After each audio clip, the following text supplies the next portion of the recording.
What are we facing as a society as far as fertility is concerned? 1 in 6 couples seem to face fertility issues these days. We see declining sperm quality in men. We see more challenges with women conceiving. We see a higher rate of miscarriage as well. Intentional, or is it just unintended consequence of maternity? I mean, we're so disconnected from the way that we were living ancestrally. Synthetic fertilizers and chemical pesticides, like these didn't exist 100 years ago. What nutrients should we be focusing on during preconception, supporting fertility? What do we need to be doing? Protein is absolutely essential for fertility. It's also essential in pregnancy, but we see a number of different amino acids that are vital for ovarian function. So if you're focusing on nutrient density from food, is there a need for a prenatal? So, Lily, welcome to The Art of Being Well. thank you for having me. Thanks for coming out and hanging out with me. This is going to be my intention, my goal for this episode is to be the resource guide for people. This is a big undertaking, not to put any pressure on you, for everything from preconception all the way to postpartum. Can we do it? Let's try. We will do it. And then we'll give them, additional reading and learning beyond this. But I want this to at least be a deep dive in these important topics. Maybe if we can set the stage. What are we facing as a society as far as fertility is concerned? Like what's out there? We see it rising maybe in our friend group. Maybe we're going through it ourselves, our family. But what do the stats say as far as fertility? Yeah, well, fertility is becoming an increasing concern, right? 1 in 6 couples seem to face fertility issues these days. We see declining sperm quality in men. We see more challenges with women conceiving. We see a higher rate of miscarriage as well. So it's a really tricky time as a society. And I think there's so many things in our modern world that are playing into this. Mm-hmm. Nutrition is only one little facet of it. I mean, I think a large facet, but it's one component of many. Mm-hmm. Yeah. So what do you say to the people that say, well, we're just hearing about it more. It's not more people are going through it. It's the internet. It's the time that we live in. It's better awareness. What do you say to that critique? Well, if you look back decades ago, you didn't have people all that concerned about when they were going to have babies or how many babies or delays in conception. It was just it usually happened. I mean, certainly there's more awareness, and now we have assisted reproductive technology, so that it gives an option for individuals who are struggling that didn't exist in prior decades.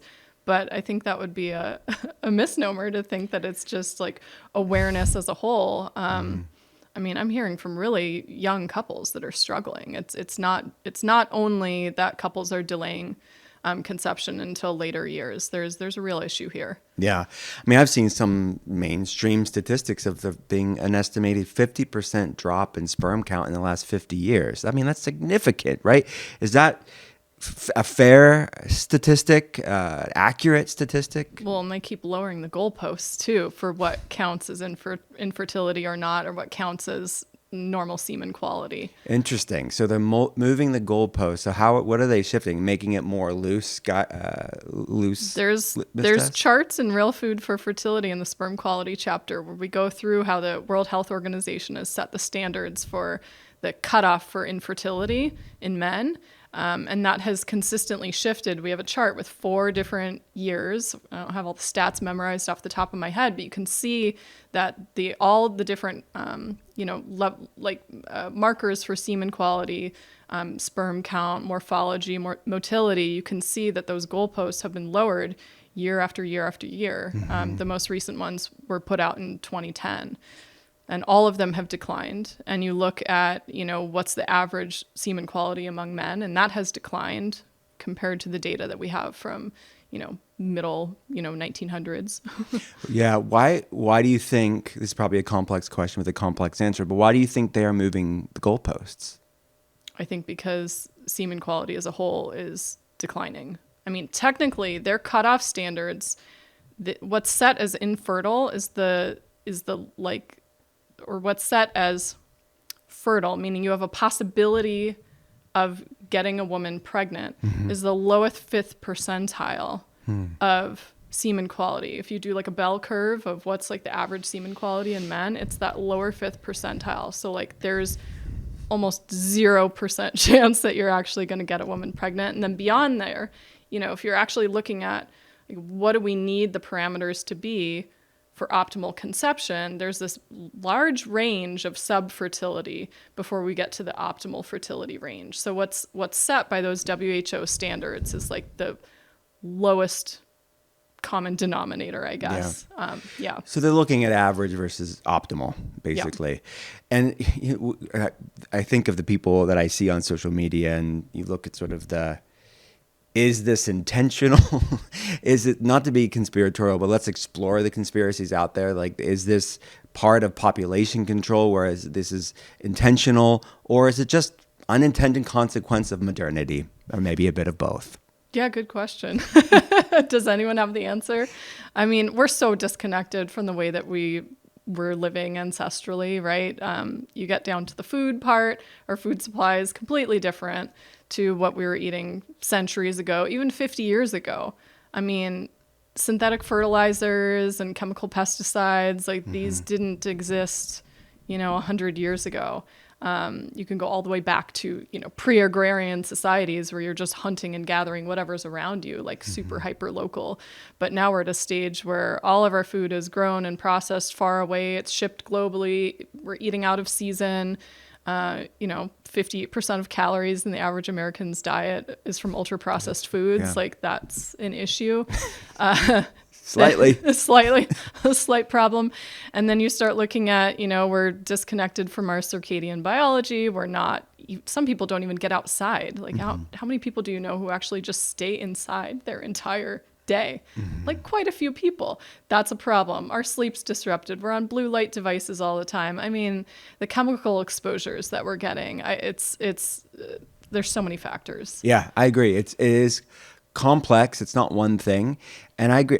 I would assume that it's largely unintended consequences, this confluence of factors, a complex topic, which we're going to sort of unpack the bigger pieces of the puzzle. But I will say, when you look at some people's worldview, that the world's overpopulated and there needs to be population control, it certainly is convenient, I would say, for that worldview when you have sort of a declining levels of fertility. But we don't have to devolve into that today. But let's go into what nutrients should we be focusing on during preconception? Someone's just interested in thinking about the future, maybe the imminent time of supporting fertility. What do we need to be doing? Well, first and foremost, if we want to take it from like a macronutrient standpoint, so our fat, carbs, and protein, because that you can take it either way, right? You can zoom into the vitamins and minerals, or you can zoom out to the macronutrients, and then that kind of guides you towards nutrient-dense foods. Let's start with macros and then dive into micros. Yeah, so a big one where people need to put more attention is their protein intake. Protein is absolutely essential for fertility. It's also essential in pregnancy, but we see a number of different amino acids that are vital for ovarian function. We know that protein is supportive of blood sugar balance, which is huge because when you have excessively high blood sugar, you have high oxidative stress. You start to put a strain on the ovaries. I mean, we have insulin receptors all over our body, but including in the ovaries. So if you're in a state of over-consuming carbohydrates and having high blood sugar all the time, driving insulin resistance, then we see issues with ovarian function. So that's a huge component where if we're getting enough protein, we're usually displacing some of the excess and low-quality carbohydrates from the diet, right? Protein's very satiating, so that's huge. It helps us maintain lean body mass, which is great for metabolic function, mitochondrial health as well. You think about the human egg cell has more mitochondria than any other cell in the body. It is an energy powerhouse. It needs to be because it, is going to eventually, maybe if fertilized, grow human life. So it needs to be able to produce a lot of energy. And so we see a huge concentration of mitochondria in there. And amino acids are vital for mitochondrial function, but also our protein-rich foods have a ton of micronutrients that are also really helpful for mitochondrial function, right? You think of CoQ10, an antioxidant that so many will supplement with for egg quality, and nothing against supplementation. It's a fabulous option. But our most concentrated food source of CoQ10 is heart, like animal heart. You can make beef heart. We have a beef heart stew recipe in Real Food for Offals. Fertility if you want to try it. Right? OFFAL. Oh, That's yeah. an unfortunate name. It is an unfortunate name, for sure. But many of these different micronutrients are highly concentrated in protein-rich foods. Yeah. And Nature's multivitamin. yeah, and it's not just me saying this, by the way. I mean, there's been some really cool studies that have looked at, okay, what are the most nutrient-dense foods on the planet for the specific nutrients that women of childbearing age tend to be deficient in? And they look through all these different foods. It's published by Ty Beal. It's a great follow on X or Twitter. And it's like organ meats, animal, like all the animal foods, right? Your red meat and your wild game and your dark meat, poultry and your fish and your shellfish. And then it gets down to like full fat dairy products, legumes, leafy greens. Like it's almost all animal foods, high protein foods, and then like a handful of nutrient rich plant foods. Those are the ones that are typically filling the gaps for a lot of these micronutrients. So protein's huge, and many women are not consuming enough, and our dietary guidelines are not adequate for our actual protein needs. I mean, there have been protein researchers like ringing the alarm on this for a good 20 years on, whoa, we need to like refresh our RDA for protein like substantially, arguably probably double it. And yeah, that goes a long way for supporting fertility. Okay, got it. So protein, what do you, I mean, how, do you have a specific grams that people should be consuming in a day, percentage of calories? What should be our goal there? Yeah, so there's different ways to look at it. You can look at a grams per kilogram of body weight, which is where RDA is set, or you can look at percentage of calories. And either one is going to be helpful. I think the gram amount is the most helpful because people really have trouble figuring out, even I do, what percentage of macros you're eating. I want to know the grams, not the percentage. So grams per kilo of body weight. And sorry, it's kilos. Like, I don't know why. We need to refresh that Everything in the U.S., right, is like anti-metric system except like our RDAs. But know this random thing for your protein, which is so important. Exactly. So take it and multiply by 2.2 and you'll get to pounds. But anyways, absolutely no less, bare minimum of 1.2 grams per kilo. I think for most women, 1.5 to upwards of 2.2 grams per kilo, which at the high end is a gram per pound of body weight, is a good place to aim for. So for most people, it's easily over 100 grams of protein a day. Yeah, easily. Mm-hmm. Yeah. So, and then you mentioned the guidelines. What do you say to, I mean, we're proteinaholics, that the guidelines are like, no, it's is not important, and that's the conventional wisdom. What are the, you mentioned like, which would be significantly higher than that, but why are we still so antiquated as a culture when it comes to protein? Our research methods for quantifying needs for nutrients were limited at the time that the RDA was set. So they were mainly based on something called nitrogen balance studies. Now we have much more advanced and sophisticated ways of looking at protein requirements, even down to the oxidation of individual amino acids. And that's all come about like in the last 20 years for the most part. And so we were just basing it on pretty limited information, in my opinion.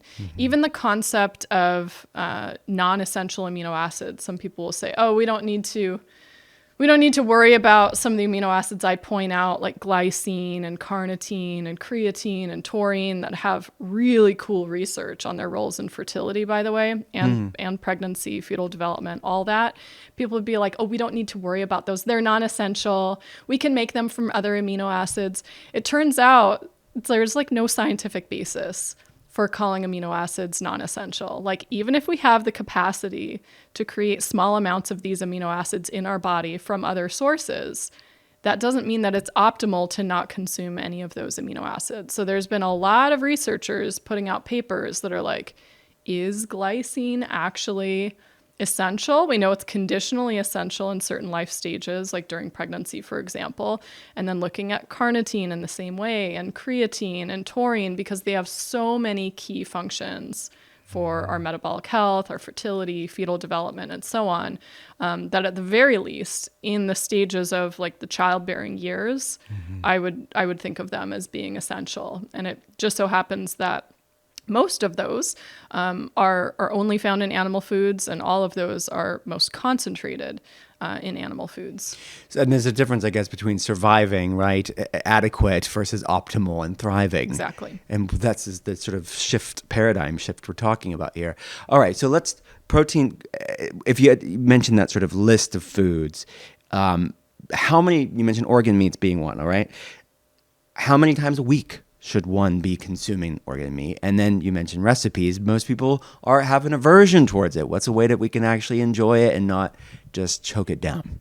So it depends on the organ meat. And I'm glad you asked, actually, because when I first started writing my books, like nobody was eating organ meats. And so it was like I just had to push people over the edge to just dip your toe in and try, right? Like nobody was over consuming. And now we're at a state where like everybody is taking 25 different organ supplements. And I'm like, whoa, okay, we're maybe taking this a little too far. Like, let's think about this ancestrally, right? Yes. You kill an animal. Let's just say a cow. That's not really ancestral like, in some areas, but nonetheless, we'll go with a cow because people do cow shares nowadays. It's easy for people to understand.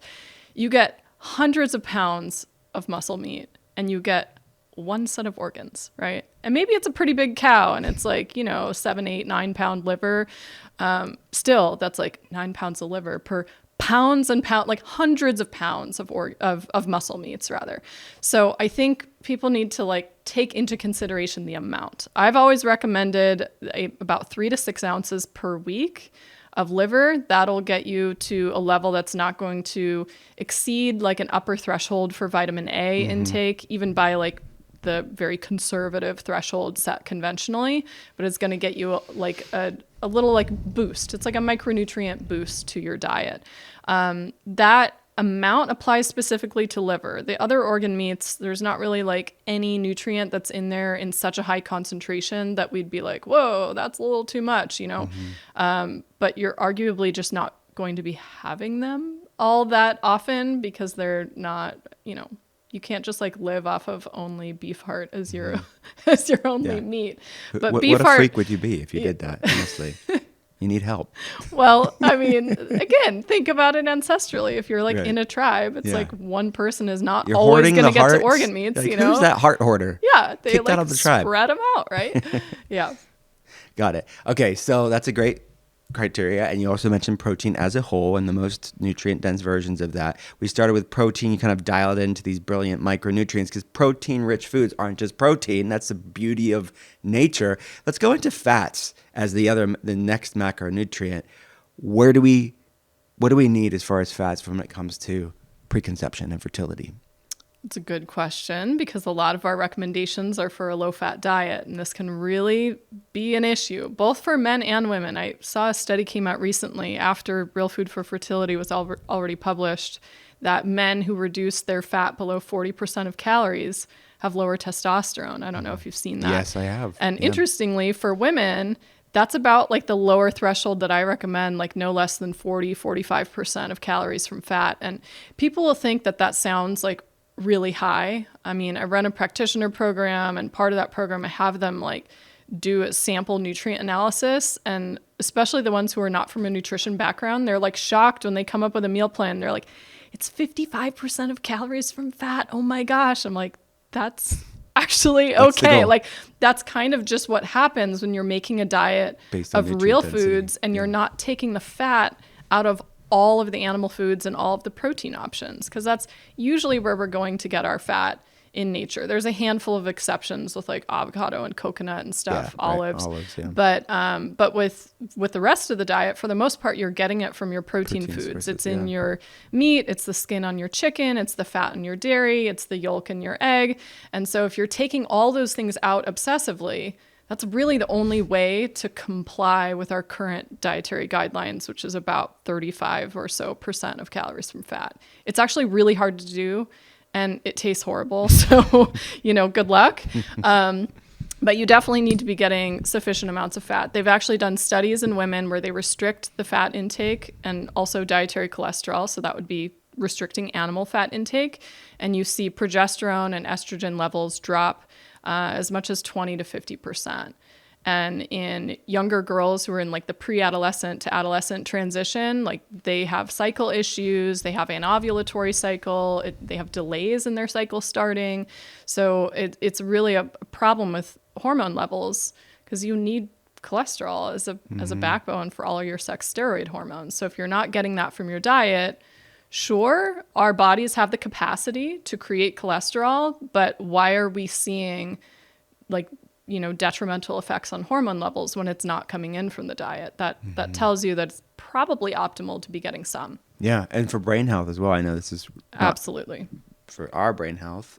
I know we're talking about preconception, but this is important for fetal as well. Well, yeah, a lot of your, fatty rich animal foods are really rich in many of the nutrients for fetal brain development. Choline is a huge one. And I mentioned choline because it's usually in the foods that are really high in cholesterol.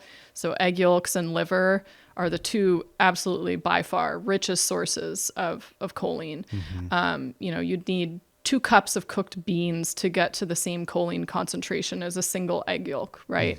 And over half of our choline coming in to a typical American diet is coming from egg yolks specifically. So if you're super obsessive about taking the yolks out of everything, you're throwing away all the choline, probably half the choline from your diet. You're also throwing away vitamin B12 and iodine and selenium and vitamin A, D, E, and K. I mean, you're just throwing away like Folate. almost all of the micronutrients that are in an egg are concentrated in the yolk. Another nature's multivitamin. People throw this stuff out. It's crazy. Yeah. But we're seeing these consequences. Okay, so you mentioned vitamin A, and you mentioned sort of the stricter conservative guidelines with vitamin A, and there's a lot of fear around vitamin A, even today. Even like it's definitely, think, expanded awareness, but we're still just scratching the surface amongst like health nerds. Like, why is there such fear mongering around vitamin A and maybe fat-soluble vitamins as a whole, but specifically around this topic of conception and fertility around vitamin A, like the restriction of it, but yet it's so important? Yeah. So the vitamin A concerns stem from studies done in the 90s where they gave women high doses of synthetic supplemental vitamin A, preformed retinol, and saw detrimental effects on fetal development, including a higher risk of certain birth defects. And so that led to a lot of the more conservative recommendations on vitamin A intake.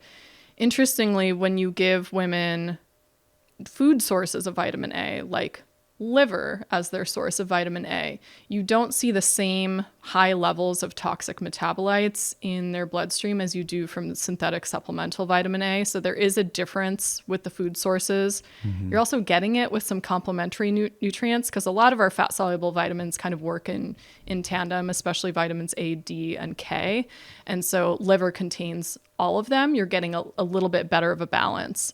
But, again, not all the studies from the 90s were consistent. So there was a handful that raised some, red flags. And there were some other ones that used even higher doses of vitamin A, like 30,000 IUs. And they didn't start to see effects until they went beyond that level. So, we have it set at a very conservative level, like altogether. But that's ultimately where it came from was some of those studies. And unfortunately, that was extrapolated to put a limit on animal foods and things like liver.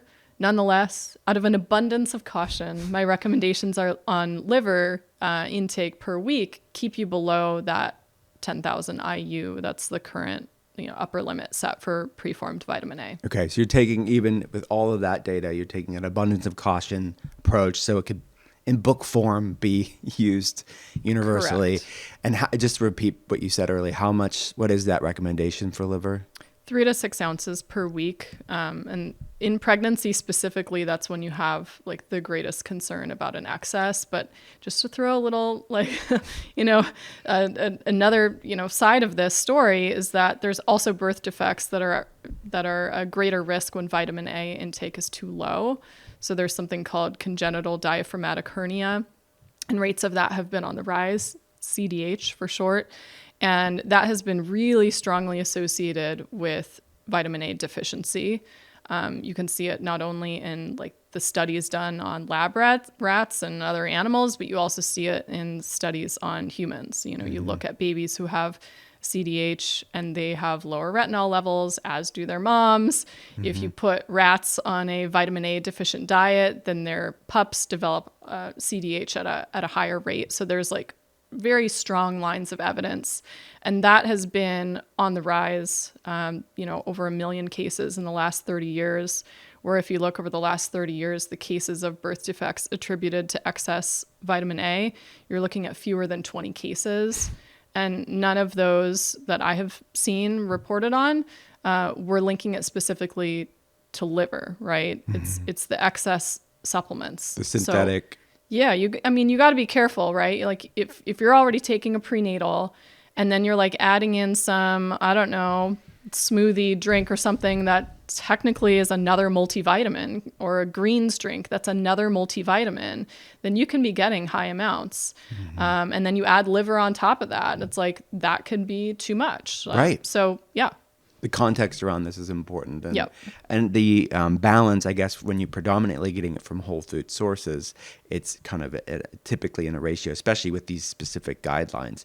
Are there any other micronutrients within fatty rich foods that you would like to call out people should know about? Vitamin D is an absolutely huge one. Probably the most important of all the fat soluble vitamins, even though, we have a level of importance for many of them. And if you're eating your animal rich foods and not taking out the fats, you're going to get some of all of them, right? But vitamin D, we have probably the most robust data of any of the other fat soluble nutrients. So vitamin D supports egg quality, sperm quality.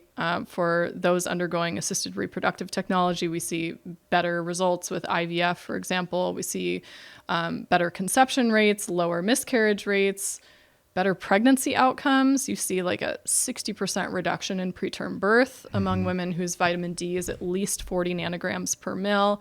You see a reduction in issues like gestational diabetes, preeclampsia.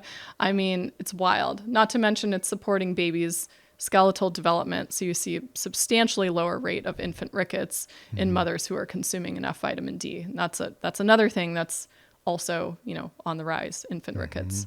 Yeah. So, and then I think of the sort of pro-regulating aspect of inflammation that these fat-soluble vitamins have, like vitamin A and D3, and the amount of people that are going through inflammatory problems that can be a component to fertility, like these autoimmune inflammatory type responses. Yeah. And I think it's like there's such a deficiency of these fat-soluble vitamins. Yeah, like A and D, for example, really help with thyroid. Yeah. You've probably seen that clinically. Vitamin E is so essential for oxidative stress. That's a super, super interesting one, by the way. Let's talk about it. Well, it was first identified as something that was like pro fetal development, like pro gestation. And if you put, lab rats, as they would use at the time, on a vitamin E deficient diet, you see that they can't get pregnant, or they get pregnant and then they miscarry right away. So it's really, really vital to conception. But what's so interesting about vitamin E is our vitamin E status is not necessarily reflective of higher dietary vitamin E intake. So you can give people more vitamin E and their vitamin E status doesn't necessarily improve, because vitamin E it's an antioxidant, right? And so if you have a lot of oxidative stress, then you use up more vitamin E fighting off that oxidative stress. And your best sources of vitamin E in the diet are foods that are high in polyunsaturated fat. It's like nature knows that these are highly susceptible to oxidation. So like your nuts and seeds.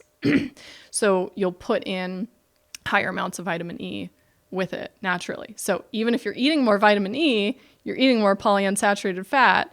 And it's been shown that if your polyunsaturated fat is really high, like omega-6 fats is really high, you can require up to 3 times more vitamin E just to combat all the oxidative stress. Interesting. From all the pro omega-6. Exactly.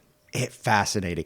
I see similar mechanisms, right? I kind of, I love the way you put it there, because I always kind of saw that with vitamin D levels, with inflammatory cases of this, of the body's using more than it's taking in, and then when we deal with these drivers of inflammation and it sort of calm and assuages those inflammatory problems, then those reserves can come back. So it's interesting to see that same sort of mechanism of like ratios, right, of an antioxidant and a pro-oxidant.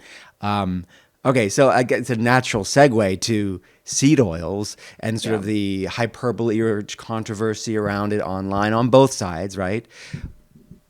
But yeah, I mean, pro omega-6, high omega-6 diets are pro-inflammatory. But what do you say to the people that are like, no, this is fear-mongering and these are heart-healthy oils? Canola, vegetable oil, soybean oil, grapeseed oil, these are heart-healthy. What's your take? I think that's 100% coming from the studies on lipid levels. And yeah, you can eat more polyunsaturated fat, and sometimes you see reductions in LDL, for example. It doesn't necessarily mean that you're promoting healthier, sub-ratios of the different subtypes of LDL. I think it comes from that angle. But if you look at the evidence that we have on oxidation of different types of fats when they are exposed to heat, and the sort of like chemical byproducts that can accumulate in those fats after they have been damaged in some way. So heat, light, or air tend to damage fats. And when you have a polyunsaturated fat, poly meaning many, unsaturated meaning the fatty acid chain is not saturated with hydrogens, you have all these double bonds on those fats, which are all places that some sort of damage can more readily take place. Mm-hmm. Whereas saturated fats have no double bonds. They have no places for damage. They're very stable. And so they've done studies where they look at the levels of what's called lipid oxidation products, or LOPs, in different types of fat after they've been heated. And it's just a matter of organic chemistry. Like the more double bonds that you have in a fat, as you see with these omega-6 fats, the more places there are for damage, the more, honestly carcinogenic and very harmful types of compounds that will develop when they have been heated, especially when they've been heated and reheated and reheated and reheated again and again. On a shelf like for months. In a commercial fryer, or sitting on a shelf in a plastic bottle, exposed to light for many months in the grocery store. So you see the highest amount of lipid oxidation products and all these other like harmful, byproducts of damaged fats in the polyunsaturated fats, and you see lesser amounts in monounsaturated fats and even lesser amounts in saturated fats. So it's just a matter of like, what is the most susceptible to oxidation? Now, people will say, well, omega-6s are essential. And yes, they are, but like run a dietary analysis for me, please. Nobody does this. Run a micronutrient analysis and look at how little like isolated sources of omega-6s you need to introduce into the diet to get to the minimum amount required for humans. You can eat a completely seed oil-free, completely nut and seed-free diet. And for the record, I like nuts and seeds. They're part of my diet. But nonetheless, like seed oils, I try to avoid as best I can. I'm not perfect. And I still probably have an excess intake of omega-6 fats because they're in everything, right? Like you look at fats and they're not just one type of fatty acid. It's a misnomer. People think, oh, olive oil, monounsaturated fat. There's actually many different types of fatty acids in there. Lard, pork fat. They think saturated fat. Oh, actually, it's 40% monounsaturated fat. It's 40% oleic acid, the same fatty acid in olive oil, okay? So like people have, we reduce it to one monolithic type of fat. We have a lot of trouble looking at the nuance of different types of fat. I think it is prudent to, as best you can, reduce your like highly processed seed oil, vegetable oil sources. I'm not concerned about unheated nuts and seeds in small amounts. Like I think they're delicious and can be a part of a healthy diet. I'm not even concerned about occasionally going out to a restaurant or occasionally having some of your favorite potato chips or whatever, but it's when they are a mainstay in your diet, when like you're having fried foods multiple times a week, or you're eating out multiple times a week or multiple times a day, or you're getting, the mayonnaise made with soy oil and the salad dressing made with soy oil. Like it adds up, right? it adds up really fast. This entourage effect every day. I love you brilliantly kind of laid out sort of the context of these important topics, because it's like it gets lost sometimes, and hopefully people have clarity now. Okay, so I could talk a whole 5 hours about fats and protein, but let's talk about carbs. A lot of conflicting information out there.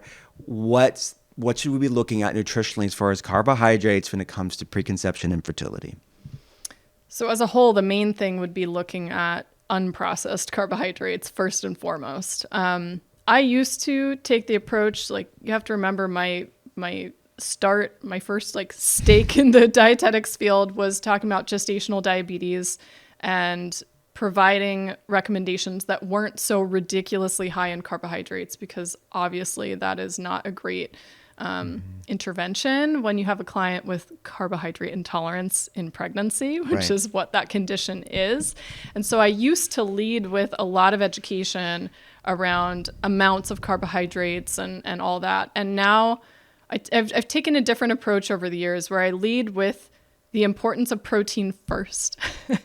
When people are getting enough protein, they're usually going to just naturally eat fewer carbohydrates. We still have room to talk about carbohydrate quality, though, of course, right? So like I mentioned, like almost 60% of the American diet is coming from ultra processed foods. Yeah. And those are our main source of added sugars, white flour, corn syrup, of course, the low quality seed oils, and then all these junky additives that they add to this stuff to try to make it taste good, right?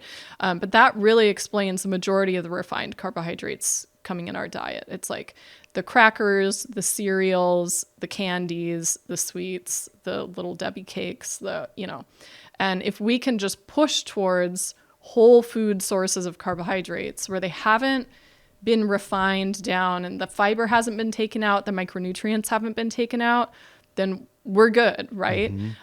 So the sweet potatoes and the even white potatoes, I have no issue with white potatoes, the winter squash, your fruit, your vegetables, your dairy products. Dairy has lactose, so it also provides carbs. That's like all great. Even for some people, whole grains, especially if they've been fermented into sourdough. I love making sourdough myself. Like they can be a great source. But when it comes down to like who needs to watch how many carbohydrates they're getting, individuals who are kind of erring on the side of insulin resistance and or individuals who have an excess of body weight, where it's not just like BMI, right? Because people can, there's issues with the BMI tables. You can have people who are super healthy at a higher BMI because they're super high muscle mass and whatnot. Obese, But individuals where there is like a body composition issue wherein weight loss and fat loss is beneficial, oftentimes there's a component of insulin resistance there. Yes. And that has high insulin levels by definition. And we need to get control of those insulin levels in order to bring their body a little bit more into balance. Yeah. So naturally, those individuals might need to be a little more careful, right?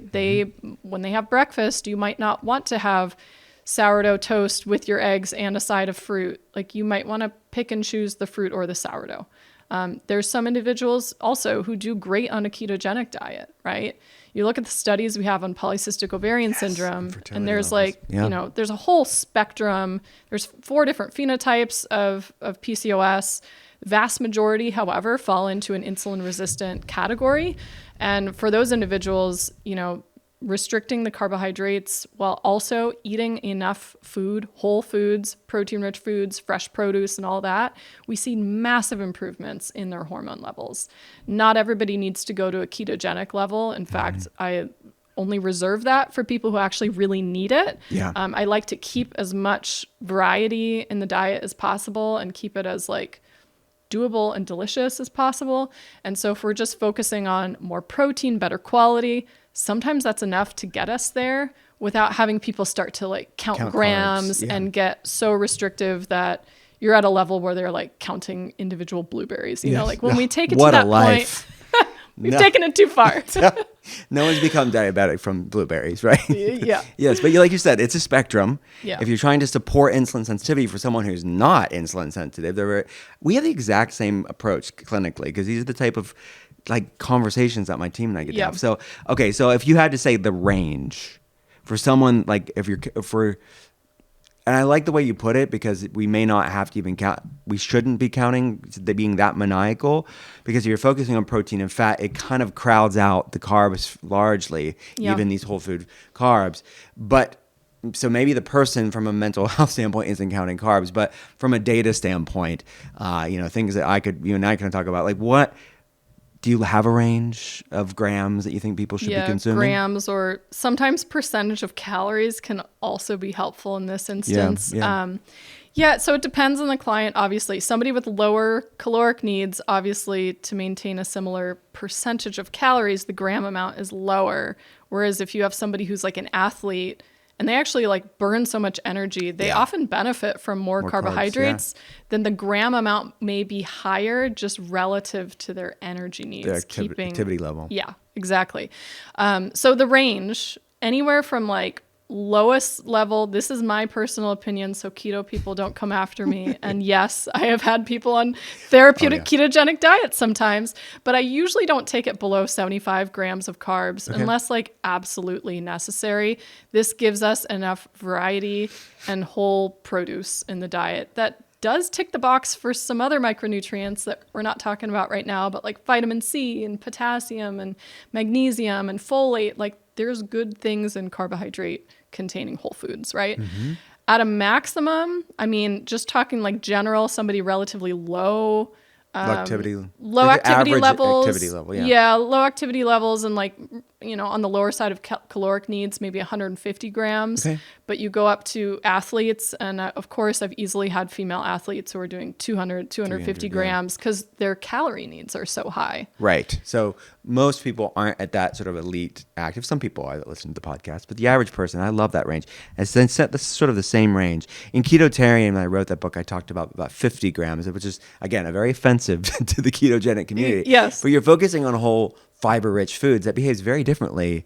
Exactly. And then people end up fearing fiber, which isn't a good thing. Right. If you like count the carbs in an avocado, for example, you could be getting like 12 or 14 grams of carbs, and they're like, until they realize the majority of that is fiber. There's like 1 or 2 grams of net carbs, and it's like, okay. Make it chill. Calm down, people. Calm down. Yeah, it's all right. But okay, so let's kind of segue into pregnancy. Is there any shifts from a nutritional standpoint that we kind of, the foundation we laid here, any special considerations one should have during the pregnancy itself? Well, first and foremost, the first trimester may throw you for a loop. So don't get too concerned that the sky is falling because you're not able to eat the way you normally do. Right. So oftentimes, give yourself grace. Yeah, some nausea, some food aversions do tend to kick in. It can be week like 5, 6, 7, 8. It varies. Some women never get any of that, but vast majority, like 90%, have some degree of nausea and food aversion. So, and then they feel guilty because they can't get all the nutrition. Exactly. So like anything I say about pregnancy, I want you to be thinking beyond that phase of nausea and food aversions, because I think the last thing you want to hear is like, get all this stuff in. Eat salmon salad or something, and you're like 9 weeks pregnant, and that sounds like the worst thing ever. So bear with me. Also, a little peace of mind. The embryo is actually really heavily reliant on something called endometrial glands. So there's glands within the endometrium that fuel the embryo's growth. So until the placenta is fully formed, which is around the end of the first trimester, early second trimester, that baby really is growing from the nutrients stored in your endometrium. When you think about your endometrium, that's what you shed each month in your menstrual cycle, right? So if you have a healthy cycle going into pregnancy, you can feel even more at ease that, okay, baby's getting everything they need right now until, I'm a little bit further on. So isn't that beautiful? Our bodies are smart. Nature, God gave us some grace, gave women some grace there. Exactly. You don't have to have it all perfect. So talking about later pregnancy, once you're beyond this phase, and really the like increase in calories and many of the nutrient requirements doesn't really kick in until after the first trimester. There's some exceptions, but for the most part, like energy needs, for example, protein needs, those don't really start to increase beyond preconception levels until you're further along. As you get to those phases, of course, your energy needs go up. So anywhere from about 300 to 500 calories per day. It's not double the amount of food.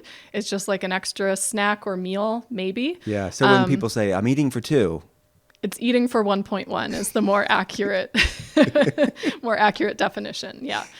So a slight increase in calories. With that, of course, you want to be thinking about nutrient-dense foods as much as you can, because while the calorie needs don't increase a whole lot, for many of the micronutrients, the needs may increase 50% or more, right? So you need more iron, for example, more vitamin B12, more choline, more DHA, more folate.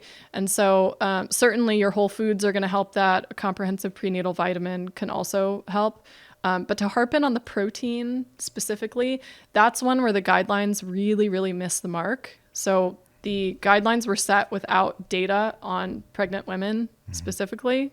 And this sounds shocking, but for the majority of nutrients, there was no data in pregnant women used to set the recommendations. Okay, that sounds like really great, right? Thanks. Really great. Yeah. Oh, man. So the first ever study that looked at this was in 2015. It's now 2025, and they still have not been updated. But that study used that special like amino acid oxidation indicator way of measuring amino acid oxidation for all the individual ones. And they found that it's significantly higher in pregnancy, especially late pregnancy. Go figure. And so towards the end of pregnancy, protein needs are like 73% higher than we previously thought. So we really want to zero in on the protein as much as possible, especially from the whole foods, because of course you're also getting with it all these other micronutrients. So if you zero in on protein and some of your protein is coming from animal foods, guess what? You're going to have no problem meeting your vitamin B12 needs. Your iron is going to be higher. Your zinc is going to be higher. Your choline is going to be higher. Your selenium is going to be higher. You're just ticking off the boxes for all these other nutrients when you get the protein in the right place. Got it. So just to be clear here, the things we're talking about, and you mentioned sperm quality and health throughout this conversation, but everything we've talked about so far also is good for guys to be doing as well, correct? 100%. Is there any specific call-outs for guys, that anything different that guys should be thinking about? Specific call-outs, I mean, I think we have some pretty strong research on zinc and selenium, for example. And so I think men especially adding in some seafood would be huge. Bivalve shellfish like oysters, mussels, clams are all ridiculously high in zinc as well as selenium. So those would be some really good ones to add in. Not that they're not important for women, but I think we have a larger data set on that for men. I think in terms of amino acids, sperm have to move really fast. I mean, that's why they measure motility. It's a good thing to have high motility, and they use a lot of energy. So some of these amino acids that are used in like high twitch muscle fibers, like L-carnitine, for example, can be really helpful for sperm quality. Nutrients that act as antioxidants can also be really helpful for sperm quality. So vitamin E would be one. CoQ10 is another. What's another one that I was just thinking of? No, it slipped my mind, but definitely your high antioxidant foods. Folate is a big one for semen quality as well. So adding in, liver is a great source of folate, but also your leafy greens, your legumes would be a good one. And so many men, I think, are not hitting the mark on produce. So add in some produce. It's usually pretty easy to get men to eat a little more meat, but focusing more on produce and also adding in some seafood would be really wise. Got it. Did you see, this is the stuff that shows up on my Instagram feed, that people are doing sperm races where you see that? Yeah. What this is, the algorithm knows this, but it's like they're betting. It's like a horse racing only for sperm. Yeah, like under a microscope. Yeah, I saw that. Yeah, wild. But anyways, yeah. Don't want to digress here. Okay, so you mentioned prenatals, and let's talk about supplements real fast. So if you're focusing on nutrient density from food, is there a need for a prenatal? What's your thoughts there? So yes and no. I think there's certainly some cases where you have individuals who are like eating super nutrient dense. They have no underlying health issues and they're feeling great. You know, menstrual cycle is in a really good place. Energy is in a really good place. Thyroid is great. You might be okay without one. That said, we look like population wide at micronutrient deficiencies, and it's like 95% of women have at least one micronutrient deficiency. And you start to zero in on pregnancy when the needs increase, and that becomes even more stark. Mm-hmm. So I think it's wise to add it in. I think of it as an insurance policy. We have to think about supplements. I mean, it's literally in the name. They supplement. They don't replace your diet.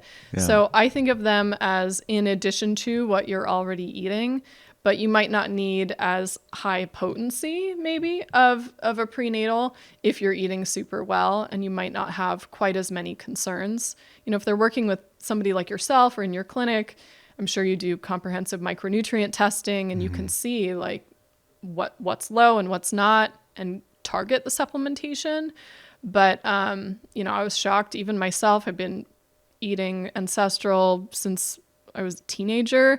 And before my second pregnancy, I did a micronutrient test, and I was actually low in a number of things. Yeah, it's so true. I mean, most of our patients, our telehealth patients, eat better than most people do, and there's still deficiencies. And you look at the larger planetary soil health, et cetera, like the quality.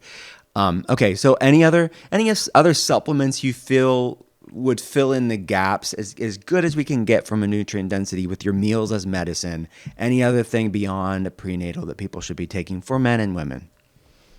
So the prenatal, assuming it's a good one, should cover most of the marks. You may need extra vitamin D depending on how much is in your prenatal and if you're low. I know for myself, having lived in a number of different places, when I lived in super far north, I was deficient in vitamin D no matter what I did, and I had to supplement. Whereas when I lived in Southern California and could lay out on the beach for 45 minutes a week with no sunscreen, I had great vitamin D levels with no supplementation, right? So some of it we have to be aware of where we live. Living, so that's one that could be required in extra amounts. Certainly there's a large amount of data on the antioxidant nutrients for supporting egg and sperm quality. So things like alpha lipoic acid, CoQ10 could be huge ones. L-carnitine, creatine have major roles in fertility. Inositol is a huge one, especially for women with PCOS, insulin-resistant PCOS. But even those just with some fertility challenges that are unrelated to polycystic ovarian syndrome seem to show benefit in egg quality, and also for women undergoing IVF. That's where we get most of our egg quality research. We see improved outcomes in women who supplement with inositol. Got it. Something you jogged my memory on something you brought up that I didn't want to pass by because I never had a chance to talk with someone about it. Are the 4 phenotypes of PCOS? We talk about the insulin resistance, that is the predominant one, but these other ones that are out there, like what's the understanding there with the different subtypes of PCOS? Well, I think it's a really understood condition. There's probably a better way to phrase that, but I think we used to look at it as a condition of cysts on the ovaries, right? And you have plenty of PCOS cases where there's no cysts on the ovaries. It's not even, doesn't have to be present as part of the Rotterdam diagnostic criteria. So you can see some individuals who express more the excess androgens, and some that express more the excess insulin, and some that have the excess estrogen. You see just like different phenotypes show up. So there's 4 that are defined, A, B, C, and D. We have a chart in the PCOS chapter of Real Food for Fertility on that.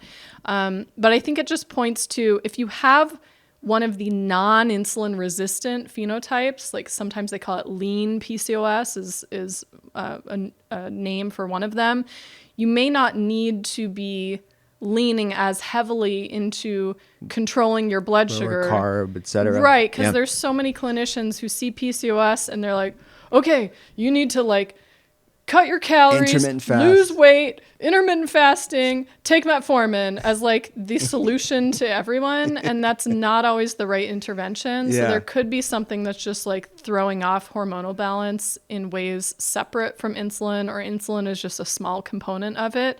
And that doesn't need to be your main course of action. Yeah, I love that. Yeah. And you have a chart within Real Food for Fertility. Yep. Okay, great.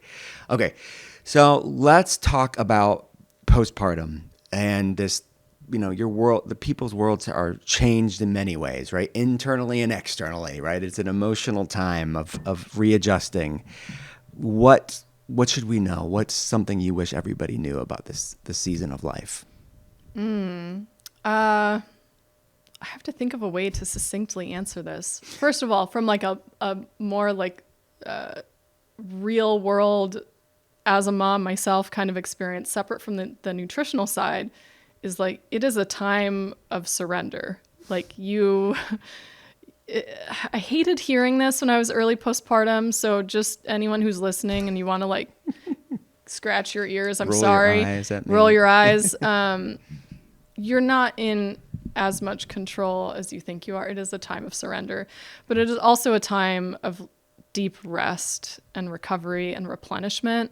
I don't think our, Western society puts enough emphasis on how much time is actually needed to recover and how gentle you need to be with yourself during that time. So you look all over the world and there were specified amounts of time where new moms were given additional help, oftentimes from female relatives, like their mom, mother-in-law, auntie, grandma, who would come and cook for you.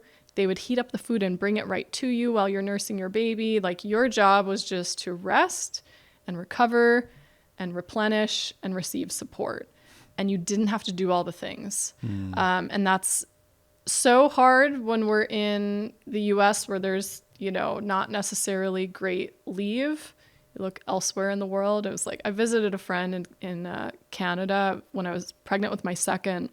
And she was like, so how long are you planning to take for maternity leave? Like 12 months, 18 months? And I was like, huh? Everywhere else, it's the norm. And here it's not yet. So from a nutritional standpoint, however, the place you really want to lean into is you really need to replenish your nutrient stores. You are never going to be more depleted as you are early postpartum, and your nutrient needs are never higher than early postpartum, even by the conventional recommendations. Now, the conventional recommendations miss the mark on a lot of things, but even they recommend higher calorie needs, higher levels of certain micronutrients, for example. So you're never going to have a time where you need more food and more nutrient dense food. And I think we would, as a society, have much healthier moms, less mental health issues, just happier families as a whole, if we allowed more time for recovery and more focused effort on feeding new moms. I mean, you're just so hungry. I remember eating double, triple, quadruple the amount of food in early postpartum, and I needed it, right? And some individuals are going to need a lot more depending on how their birth went down as well. So, if you have like a straightforward and fairly short vaginal birth, your recovery might not be as difficult as somebody who had a really long labor, with a big tear or something, or postpartum hemorrhage, or a woman who had a long labor plus an emergency C-section on top of it. So you already ran a marathon and now you have major abdominal surgery to recover from. Like all of those have different like levels of requirements, Needs, especially in the early weeks. Yeah. Oh my gosh. Beautifully said. Beautifully said. On a sort of mental, emotional, spiritual side of things, and also a nutritional side of things. Before we go and jump into your art of being well, breastfeeding. So many moms struggle with that, right? And any specific advice you have for moms who choose to breastfeed? So I would connect with a lactation educator in advance. I found that really helpful in my first pregnancy to connect with a lactation educator and get some guidance on like how you line the baby up to latch. Like so much of it has to do with whether the latch is solid or not. Everybody always comes to me with all the food stuff. They're like, what do I eat to support my milk supply? And I'm like, you probably want to talk to a lactation educator first and foremost, because if the latch isn't good, or this, that's going to affect the supply more than anything you're eating and drinking. Yeah, fascinating. Not that eating and drinking, healthy foods and all of that and staying hydrated is not important. It absolutely is. But from a supply standpoint, you need to have a really good latch. So connecting with a lactation consultant ahead of time so you have some guidance, because yes, it's natural, but it really doesn't always come naturally. And I don't know, like, even when you have supportive family and relatives, like I had my mom up with me, she nursed both her kids. And so, when it's like 35 years after she's done it, it's all rainbows and butterflies in her mind. Yes. And, oh, the baby's crying, just, just latch them and nurse. And it's like, but something's not right. You want to have somebody to call to walk you through it. So highly recommend getting connected with one. IBCLC tends to be the most highly trained if they're in your area, but sometimes honestly, just having another mom who's been there is helpful. And I think setting up your expectations for the frequency at which a baby needs to eat. I mean, it's insane. It's like a job with overtime, just feeding a baby when they're like, oh, they need to eat.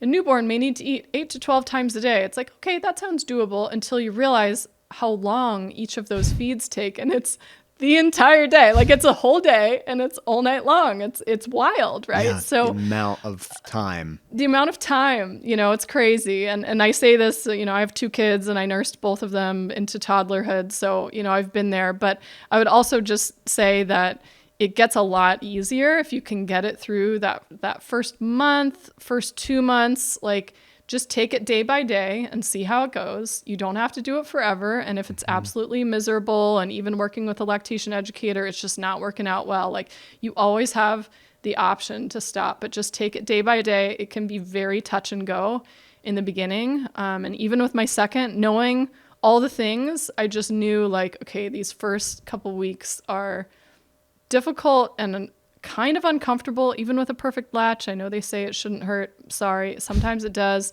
It's just touch and go, touch and go for a little bit. But if you can make it through, once they're older and their mouths are bigger, their latch is good, everything's figured out, it is such an easy thing to just continue. It's like baby's crying, latch them, problem solved, move on. Like it doesn't take all your time. It doesn't wake you up quite as much at night.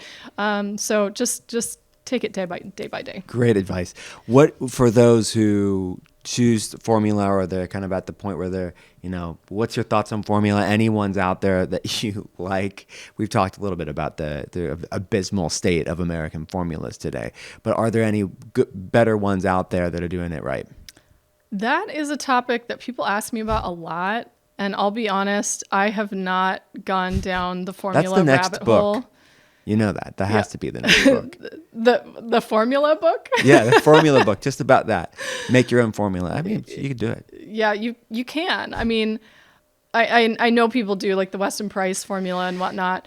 I would just say like it's having a lot of colleagues who are in the supplement space, and like how insanely specific you have to get on like getting the micronutrient levels right.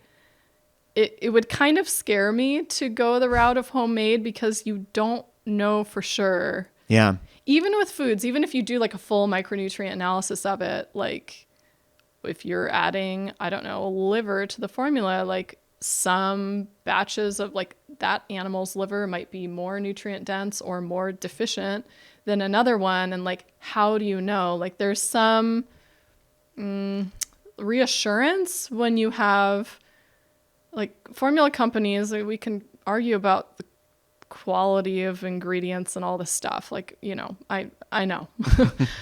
However, like the micronutrient amounts are really tightly dialed in. Yeah. And that's something that I don't know that you can do No, you without a can't. lab. Like You can't. maybe some food scientist could Yeah. come up with a With homemade formula. standardized formula. Yeah. Yeah. But there are brands out there. I think Serenity Farms, don't quote me on this. I think Serenity Farms has a formula, but a lot of them are even called toddler formulas because of the regulations and red tape around. Yes, there's all sorts of interesting regulations that are almost prevent some of the better Yes, ingredients exactly. from getting into it. So that's like kind of the It's tricky. strangle that industry's had over, the industry. But hopefully it's changing. And we talked about Operation Stork Speed. Go back and listen to the Ask Me Anything episode.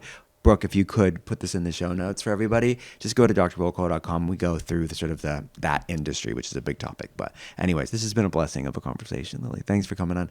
Before we go, the podcast is called The Art of Being Well. At the end, we have Your Art of Being Well. What is the worst tasting healthy food that you eat? You don't do it for the taste. You do it for the nutrient density. Oh, interesting. I guess I would have to say liver, but it depends on the liver. Okay, so sometimes if you get it really fresh and it's like poultry liver or something, it can have a very mild flavor. But sometimes you'll get like beef liver from an older animal or something, and it just doesn't taste good. And some of this also, it's a matter of what you grew up with. So I didn't grow up eating organ meats very often, and so it's not something that I have a taste for, which is why I tend to hide it into ground meat dishes. That's what I do. Yeah. It's the easiest way for me to get it down the hatch. It is true. I mean, and then there's ancestral blends, like Force of Nature has it, where it's like mass, or you can do it yourself, like 1/3 organ meats, 2/3 regular meat, and have it like in soups and stews or burgers. And, it really does hide it well for this people. But I have telehealth patients that grew up with it, like culturally, they just ate it, and it was no problem for them. They love it. 100%. And I've observed that too with different clients over the years who are from different cultural backgrounds, where they're like, oh, I love liver. Oh, I love heart. Oh, I love, and they're eating all the organs, and it's no problem. Thanks, for them. America. Thanks for screwing us over for our taste buds. Yeah. Messing up our psychology around organ meats. All right. Next question is, do you personally take any supplements? And if so, like, are there maybe two that are maybe lesser known, interesting ones that you think people should know about? Oh, that's an interesting question. So I tend to probably under supplement. Like I struggle with consistency on supplements. I was good during my pregnancies. I really tried. I even had to like track so that I would actually take it. I guess some more interesting ones is I add powdered inositol and powdered glycine to my tea in the morning. And they're both mildly sweet. So I'm like my taste buds are very sensitive. So when most people put together like some smoothie with like the whole supplement kitchen, like I would not be able to drink it. Like I got into nutrition because I like food and I like cooking and I like things to taste good. So honestly, I can say the inositol and the glycine do not have a yucky flavor. They add a mild sweetness. And I like the benefit of the inositol for the insulin sensitivity. That is something there's diabetes that runs in my family. So I have to kind of like have that on my radar. I like the glycine because I have really shitty genetics for detoxification. And also glycine tends to be kind of like a calming amino acid. It's like good for your brain health and all that. So just a little bit in my tea. Those are some kind of like oddball ones. That's a great answer. I love it. It's exactly the type of answer I'm looking for. All right. Is there any place you haven't traveled to that's on your bucket list, your wish list? Ooh, Scandinavia. Oh, me too. I would love to go there. Yeah. Some hygge in my life. Next question is, where's somewhere you have been to that should be on other people's list? Thailand. Oh, nice. Any specific area? Amazing food. We went to a couple places. I would go up to Chiang Mai and visit the night markets, I think they called them. Okay. Just beware, the street food is like, well, at least from what we got, very spicy. I thought I liked spicy, and I grew up going to like Thai restaurants where like the owners were from Thailand. I just kind of like assumed we can order pretty spicy there and we're fine. I grew up eating a ton of really spicy Indian food. This was like off the charts spicy, but so good. I would go there and I would spend some time maybe down in the islands too. Amazing. Next question is, do you have any maybe outer, like lesser, no, let me say it this way. Do you have any more unconventional, out of the box, maybe even slightly controversial things you've done for your wellness that you're willing to admit on a podcast? Ooh, that I've done for my wellness, willing to admit on a podcast. I don't know if there's something super out of the box. That's a good question. People have said, Ian Somerhalder said colonics. Gwyneth Paltrow, I think, said rectal ozone. Like, we've gotten some answers. Normally involves some sort of rectal insufflation. That is not in my history. However, I did. So early on, I'm very open-minded about nutrition, and people might, I don't know if people feel that way or not about me, but I've come to some conclusions, obviously, since I've written books at this point. But I used to experiment with all different types of diets. So I tried raw vegan. I tried, macrobiotic. I did paleo for a while. I was gluten-free for a number of years. Of course, I've been vegetarian before. I've just done like a lot of different ones. But I also, for a while, was like really of the mindset that everybody needs to cleanse. And so I did one of those crazy colon cleanses where you have to drink like this nasty like slop of bentonite clay and fiber and who knows what else is going on. I did one of those. That was like in my 20s. And I was like, you know what? I don't think I'm going to do one of those again. I don't even think it's actually effective. Yeah, it sounds very an experience. It was an experience, yes. Doesn't need to repeat it, yeah. Bentonite clay by itself, like with a normal life, I wouldn't say. I mean, so. Binders are great, right? Binders they are great. They have their role, but this was like, I don't know. You were living on binders. You were like fasting and drinking juice, and then you were like drinking this fiber clay slop and taking herbal laxatives. Like, that sounds like a good weekend party. This was so popular at that time, and now I don't know. The master cleanses and things like this, Yeah, I don't think I ever did the master cleanse. I was like drinking like maple syrup, cayenne lemonade. Like, just, I don't think this is going to do anything. But I was like, the idea of this like full protocol sounded really appealing. I don't think it did anything. I mean, I write about detox in my books. I think we do a better job supporting detox with general, especially optimal protein, which is taken out of most of those cleanses. It's like they're not thinking about what do you need to do to support glutathione. Oh, guess what? You need a whole bunch of amino acids to make your glutathione. So good luck doing that well on a juice cleanse. That is so true.